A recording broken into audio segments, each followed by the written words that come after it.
నమస్కారం. తీర్థయాత్ర కార్యక్రమానికి స్వాగతం. విశ్వ కళ్యాణం కోసం శ్రీమన్నారాయణుడు ధరించిన దశావతారాల్లో శ్రీ నృసింహావతారం విశిష్టమైనది. నరుని దేహం సింహపు శీర్షం వెరసి నరసింహావతార రూపం. అలాంటి నారసింహస్వామి స్వయంభూగా ఆవిష్కారమైన క్షేత్రాలు ఎన్నో ఉన్నాయి. ఆ పరంపరలో సాకారమైన దివ్య నారసింహ క్షేత్రాలలో విశిష్ట, విలక్షణ, వైవిధ్యమైన నృసింహ సన్నిధానంగా వెలుగొందుతోంది విశాఖపట్నం జిల్లాలోని సింహాచల శ్రీ వరాహలక్ష్మి నృసింహస్వామి వారి దేవస్థానం. శ్రీమత్పయోనిధి నికేతన చక్రపాణే. కళింగ విజయనగర రాజుల చేత నిర్మితమైన ఈ ఆలయం ఎన్నో పురాణగాథలు, చారిత్రక అంశాలతో ముడిపడి ఉంది. ఈ క్షేత్రం సింహాకారంగా ఉన్న గిరిపై నెలకొని ఉండడం వల్ల సింహగిరిగా, నరసింహస్వామి వేంచేసి ఉన్న కొండ గనుక నరసింహాచలంగా, కాలక్రమేణా సింహాచలంగా వ్యవహరిస్తున్నారు. సింహాచల దర్శనం సకల శుభాలకు నిదర్శనం. అప్పన్న దర్శనం అభీష్ట ప్రదాయకం అనే నానుడులు ఈ క్షేత్ర వైభవాన్ని వెల్లడిస్తున్నాయి. శ్రీమత్పయోనిధి నికేతన చక్రపాణే. నరుడు నారాయణుల సమ్మిళిత రూపాంతరంగా ప్రేమ, భక్తి తత్వాలు, దుష్ట శిక్షణ, శిష్టరక్షణ భావాలు వెల్లివిరిసిన స్వరూపంగా సింహాచల క్షేత్రంలో వరాహ నృసింహుడు దర్శనమిస్తాడు.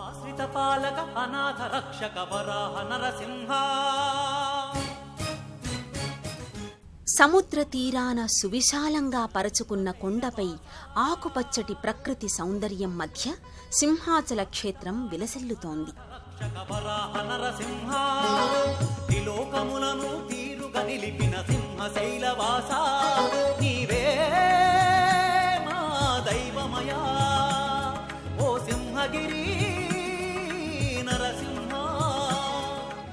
అత్యంత ప్రకృతి రమణీయత నేపథ్యంగా ఉన్న ఈ క్షేత్రం భక్తులకు ఆధ్యాత్మిక సన్నిధే కాదు, ఆహ్లాద భావాలకు పెన్నిధి కూడా.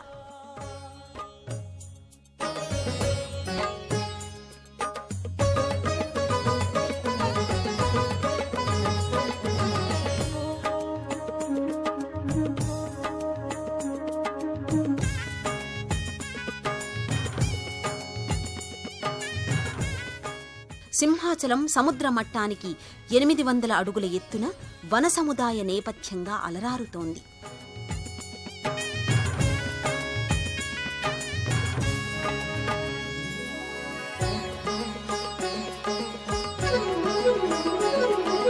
పురాణయుగమున పురూరవుడు నిన్ను పుట్టల చాటున కనుగొనియే బాల ప్రహ్లాదుని కోరిక మేరకు సింహగిరుల పూవే చేసితివి.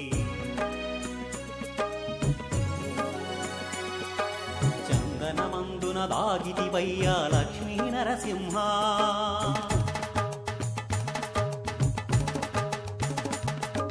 భక్తుల బాధలు చప్పున తీర్చే హరిహరి నారాయణ.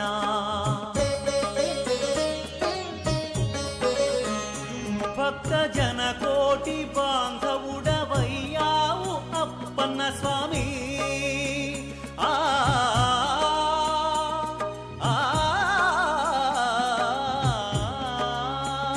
భక్త జన కోటి బాంధవుడవయ్యావు అప్పన్న స్వామి.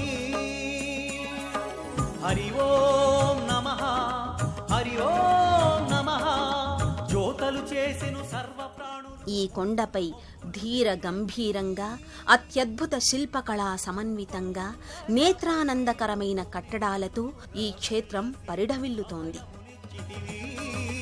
మంగళమూర్తిగా నిలిచితివి, మహామహితాత్ముడవైతివి. ఆశ్రిత పాలక అనాథ రక్షక వరాహ నరసింహ.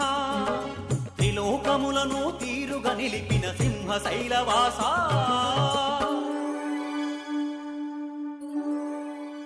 గోపురాలు, ప్రాకారాలు, స్తంభాలు, కుడ్యాలు, కోష్ఠాలు, పీఠాలు ఇలా అక్కడా ఇక్కడా అని తేడా లేకుండా ఎటు చూసినా ఈ ఆలయ లోపలి ప్రాంగణంలో శిల్పకళా వైభవం భక్తుల్ని ముగ్ధుల్ని చేస్తుంది.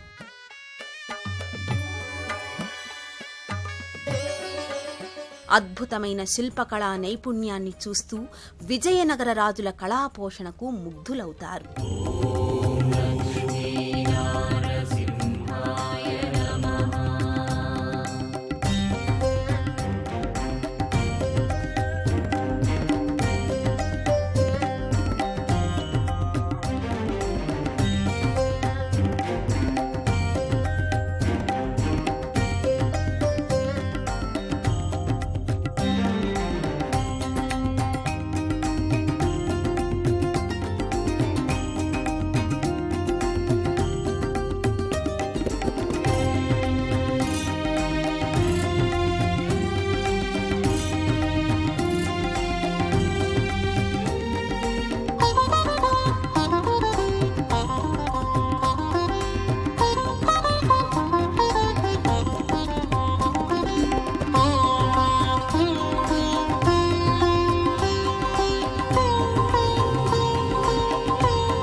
వరదుడైన నృసింహుడు భక్తునికి ఇచ్చిన మాటను సత్యం అని నిరూపించటానికి తాను సర్వభూతాలలో వ్యాపించిన విష్ణువునని తెలియజేసేందుకు ఏనాడు కనీ విని ఎరుగని అద్భుత రూపంతో అటు మృగము కాని ఇటు మనిషి కాని నృసింహస్వామి ధనుజ సభా మండపంలోని స్తంభంలో ఆవిర్భవించాడు.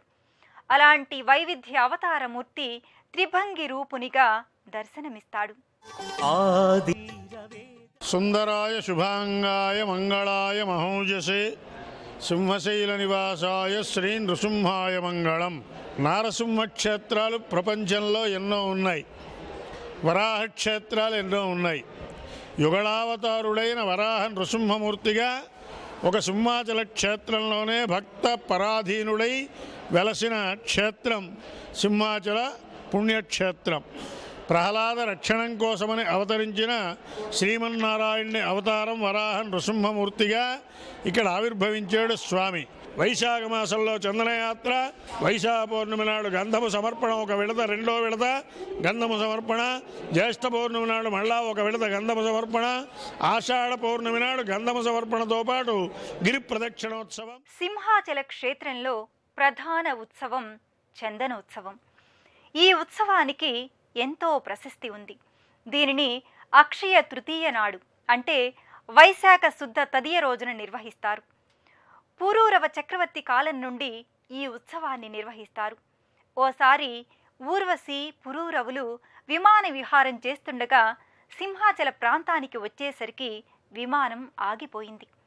స్వామి పురూరవునితో తానున్న ప్రదేశాన్ని వెల్లడించాడంటారు. మట్టి పుట్టల మధ్య ఉన్న తనని వెలికితీసి ఆలయ ప్రతిష్ఠ చేయవలసిందిగా ఆజ్ఞాపించాడు. పుట్టకు బదులు తనపై పుట్టమట్టికి సమతూకంగా గల చందనాన్ని అలదవలసిందిగా పురూరవునికి స్వామి చెప్పాడు. స్వామి పురూరవునికి గోచరమైన వైశాఖ తృతీయ నాడు తప్ప మిగతా అన్ని రోజుల్లో చందన చర్చితంగా స్వామి కొలువుదీరే సంప్రదాయం స్థిరపడింది. సింహాచల వరాహలక్ష్మీ నృసింహస్వామి క్షేత్రం వరాల నృసింహ క్షేత్రంగా వర్ధిల్లుతోంది. ఎందరో భక్తుల మనో అభీష్టాల్ని నెరవేరుస్తున్నాడు. నరసింహుని కొండ, అప్పన్న అండ, మన జీవితాలు చల్లగానుండా అన్నట్లుగా స్వామి సర్వదా భక్తుల్ని అనుగ్రహిస్తున్నాడు. ఈ క్షేత్రం ఉత్సవ శోభితం, నిత్య కళ్యాణం, పచ్చతోరణంగా భాసిల్లుతోంది. ప్రసిద్ధ పుణ్యక్షేత్రంగా వర్ధిల్లుతోన్న సింహాచల వరాహలక్ష్మీ నృసింహస్వామి దేవస్థానంలో నిత్యోత్సవాల నుంచి బ్రహ్మోత్సవాలు వరకు కడు వైభవంగా కొనసాగుతాయి. ప్రతి సంవత్సరం చైత్రశుద్ధ ఏకాదశి రోజున స్వామివారికి కళ్యాణోత్సవాన్ని నిర్వహిస్తారు. 20 అడుగుల ఎత్తైన రథంపై స్వామివారిని ఊరేగించే రథోత్సవం నేత్రపర్వం. శ్రీ వైష్ణవ సంబంధిత పర్వదినాలన్నీ ఈ క్షేత్రంలో వైభవోపేతంగా కొనసాగుతాయి. జగన్నాథని సన్నిధి చేరినాము ఆదరించి ఆదుకోగ వేగమిరావా. శరణు శరణు జగన్నాథని సన్నిధి చేరినాము ఆదరించి ఆదుకోగ వేగమిరావా. ఈ ఆలయానికి ఈశాన్య దిశగా ఉన్న గంగధార తీర్థంలో స్వామివారి కళ్యాణోత్సవాల అనంతరం మంగళ స్నానాలను నిర్వహిస్తారు. పావన నామ నరసింహ పాప వినాశక నరసింహ పతిత పావన నరసింహ. ఈ తీర్థం ప్రకృతి సిద్ధమైనది. సముద్ర మట్టానికి 800 అడుగుల ఎత్తునున్న కొండపై సంవత్సరం పొడవునా ఈ గంగధార సజీవంగా ప్రవహిస్తుంటుంది. మూలికల సారాన్ని మిళితం చేసుకుని వచ్చే ఈ ధార జలం సర్వరోగ నివారణిగా చెబుతారు. భక్తులు ఈ తీర్థంలో స్నానాధికాలు ఆచరించి స్వామివారిని దర్శించుకుంటారు. అంబుజనేత్ర నరసింహ సింజిత మోహిత నరసింహ జయ జయ లక్ష్మీ నరసింహ. ఈ ఆలయ ప్రాంగణంలో మరొక ఆకర్షణ కప్ప స్తంభం. దీని అసలు పేరు కప్పం స్తంభం. స్వామివారికి కప్పం చెల్లించి స్వామి అనుగ్రహాన్ని కోరడం కోసం ఈ స్తంభాన్ని ఆశ్రయించడం దీని ప్రత్యేకత. ఈ స్తంభంపై సంతాన వేణుగోపాల స్వామివారి మహాయంత్రం సుప్రతిష్ఠితమై ఉంటుంది. సంతానార్థులే కాకుండా సకల భక్తులు ఈ స్తంభాన్ని ఆలింగనం చేసుకుని స్వామికి అభీష్టాన్ని విన్నవించుకుంటారు.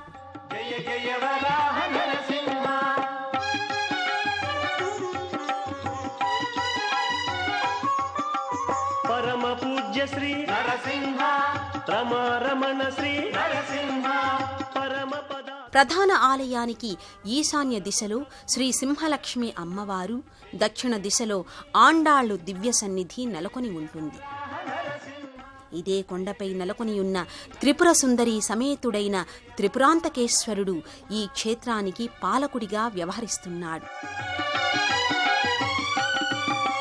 మంత్రాధినేత నరసింహ తంత్రాద్భుతావర నరసింహ యంత్రవాద్యధర నరసింహ మంత్రాలయ స్థిర నరసింహ జయ జయ లక్ష్మీ నరసింహ జయ జయ వరాహ నరసింహ జయ జయ లక్ష్మీ నరసింహ జయ జయ వరాహ నరసింహ.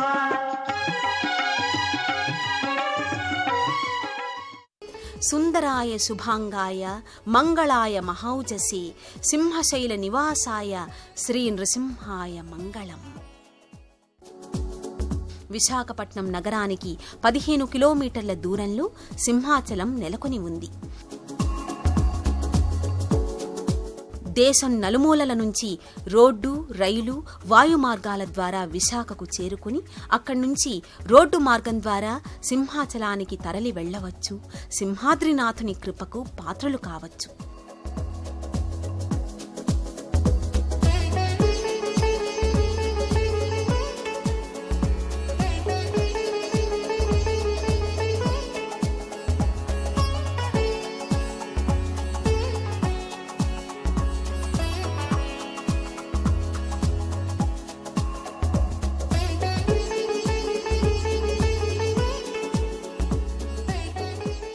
ఐహిక, భోగ, దుఃఖ కారణమైన విషయలంపటాల్ని నశింపచేసే స్వామి నృసింహుడు. ఆదివరాహ, సింహ, నరరూప సమ్మిళిత రూపధారి శ్రీ వరాహ నరసింహస్వామి దివ్యకృపతో మన జీవితాలు సుగమవంతం, ఫలప్రదం కావాలని ఆశిద్దాం. మరో క్షేత్ర సందర్శనతో తీర్థయాత్ర కార్యక్రమంలో కలుసుకుందాం. అంతవరకు సెలవు. నమస్కారం.